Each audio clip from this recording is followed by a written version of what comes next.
Hi, welcome back to Chapter 6, Super Ninja. If you're like most people, the first time you hear your voice recorded, or maybe even the 100th, you probably pretty much hate the sound.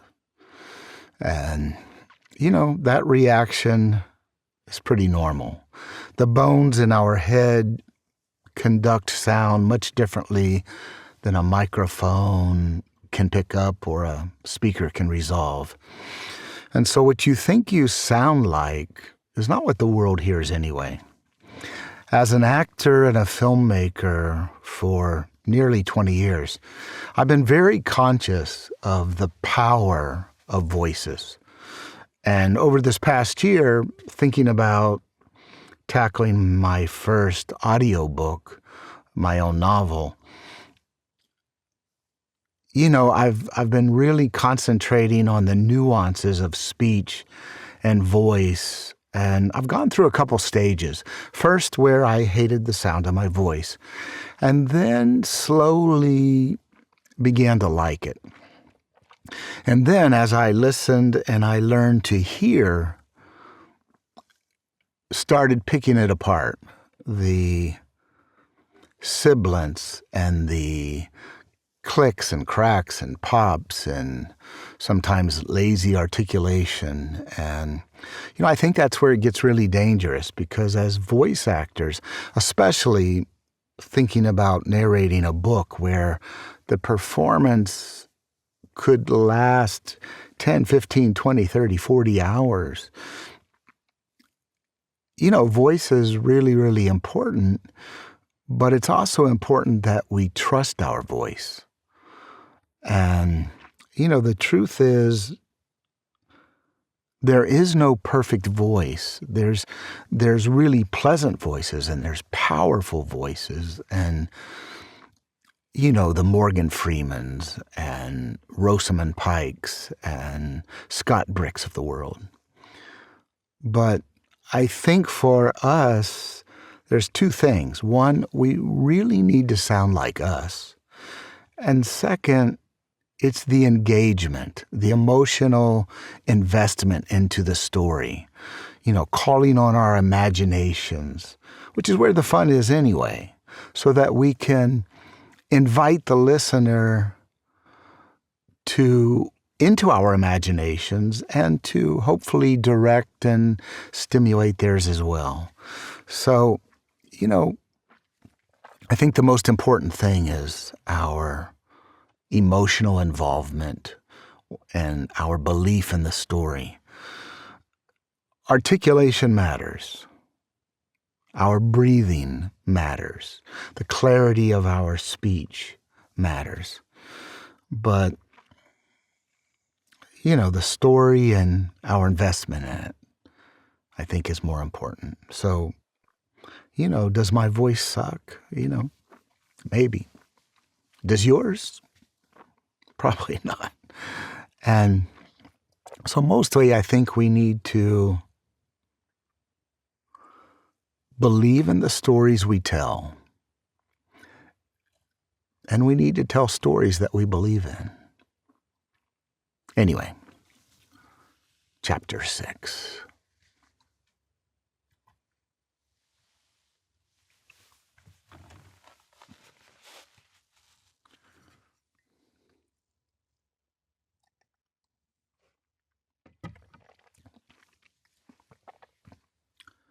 Chapter 6. He came from the store, the last of his stash gone, but a new bottle in hand. Not the good stuff, but not the worst. Just because he didn't keep a roof over his head didn't mean he didn't have to watch what he put into his body. He laughed out loud.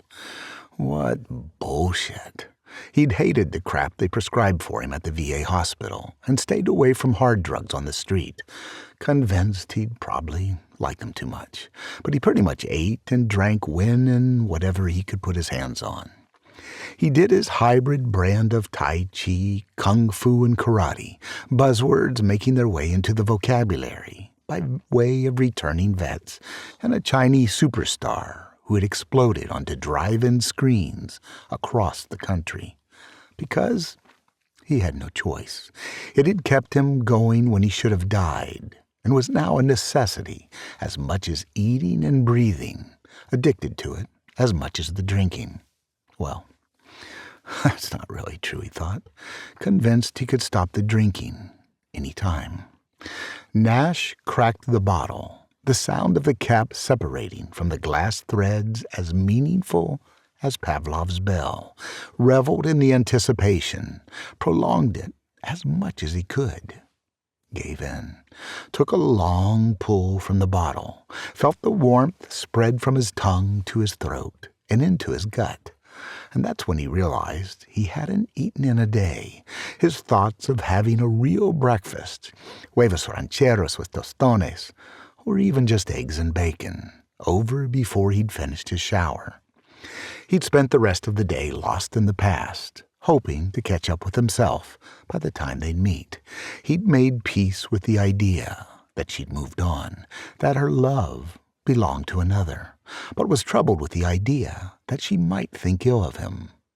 And now, the chance to change that was gone too.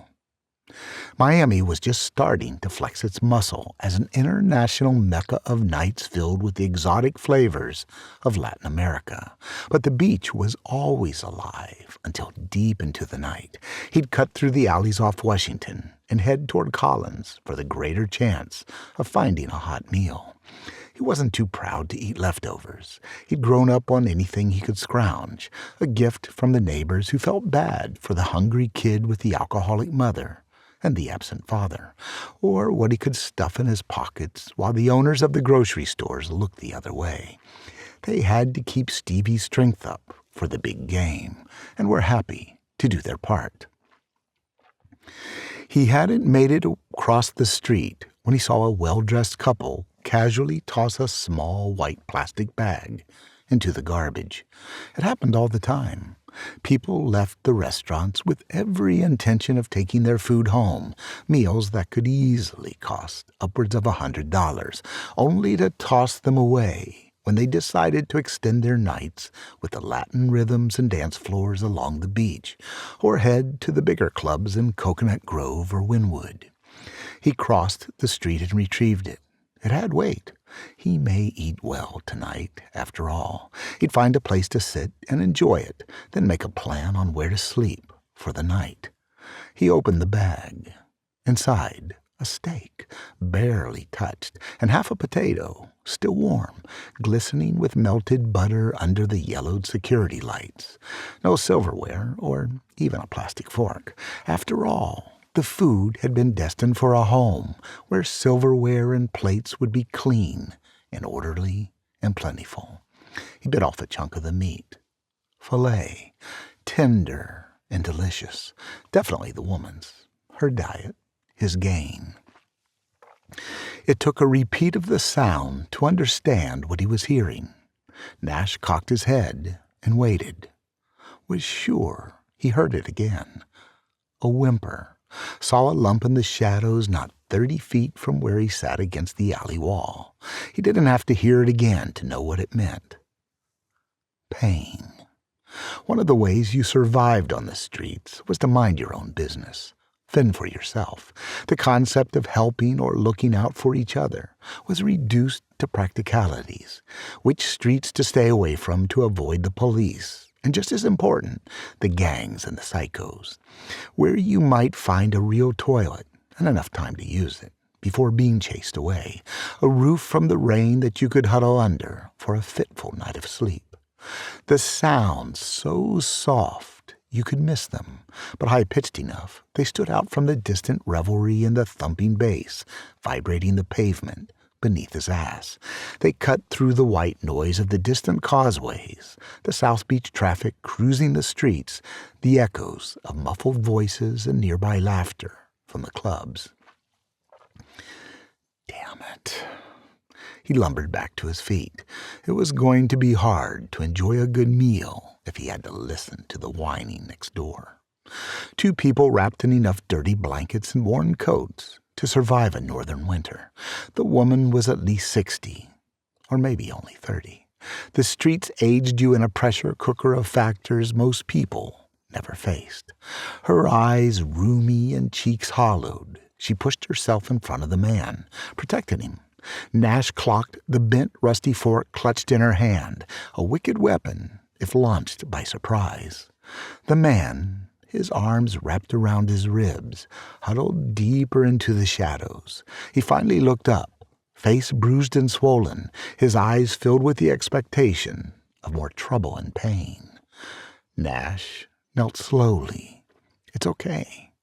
I won't hurt you. Who did this to you?" The woman scoffed, a phlegmy, grating sound, the fork held out like a cross against a vampire.